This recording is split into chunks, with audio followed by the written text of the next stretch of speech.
everyone. It's the 11th of November today, a day that we've been remembering for over 100 years as Remembrance Day, a day to think on those who've gone before us, who've paid the ultimate price in war, to fight for the country. And it's a day that rightly so we should remember people. As the saying goes, lest we forget, because it is easy to forget those who've gone before us in the distractions of the day and the year. So it's good to set aside a day to remember. And as I started to think about this idea of remembrance through a biblical lens, that is, as we tried to do on these morning devotions, that the word remember comes up an awful lot in the Bible. And if you were to do a word study, simply the word remember, you'd have a lot to go at.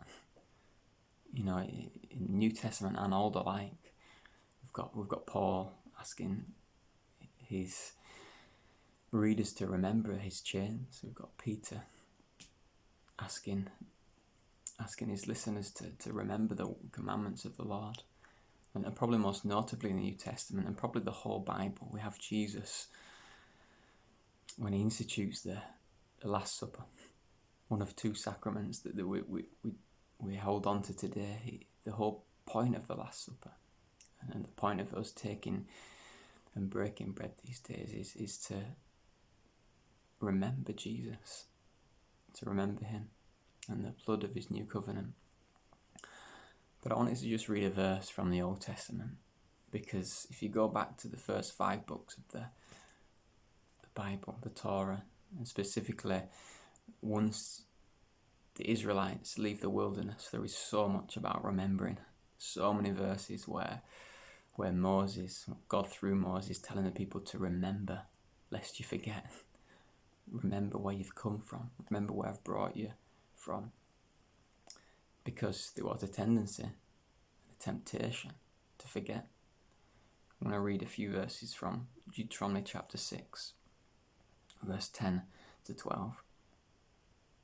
So it shall be, when the Lord your God brings you out of the land of which he swore to your fathers, to Abraham, Isaac, and Jacob, to give you large and beautiful cities which you did not build, houses full of good things which you did not fill, hewn out wells which you did not dig, vineyards and olive trees which you did not plant. When you have eaten and are full, then beware lest you forget the Lord who brought you out of the land of Egypt, from the house of bondage. As I've said, this is one of many places where Moses tells the people not to forget. You know, they were about to go into a promised land after the wilderness wanderings. They were about to get big cities they did not build and wells did not hewn, and they were about to be blessed. They were about to have real material blessing. But the worry was there that they would forget.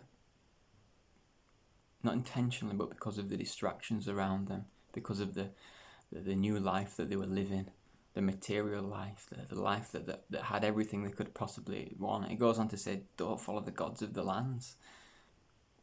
Don't follow the things that are around you in the culture you're about to go into. And I think this is a really, really pertinent verse for us. Not to forget God. The whole point was that don't forget the Lord who's brought you out of the land of Egypt. And we too, we need to remember the Lord. You know, in the big cities that we live in the fact that we have houses and everything we could possibly need around us. Don't forget the Lord. Don't forget him. He goes on to say so many other times, remember the Lord. They were even to write the commands of the Lord on the doorposts of the house. So every time they left the home and came back to the home, the first thing they would see is the word of God. They were told to tie blue tassels to the corners of the garments as a reminder of the commandments of God. Because God knew that there would be such a tendency to forget his word, and to forget him. And we too, we don't want to think of ourselves as above that. We need to remember God. Part of the blessings of doing these devotions is we get to start the day by remembering God and being in his word.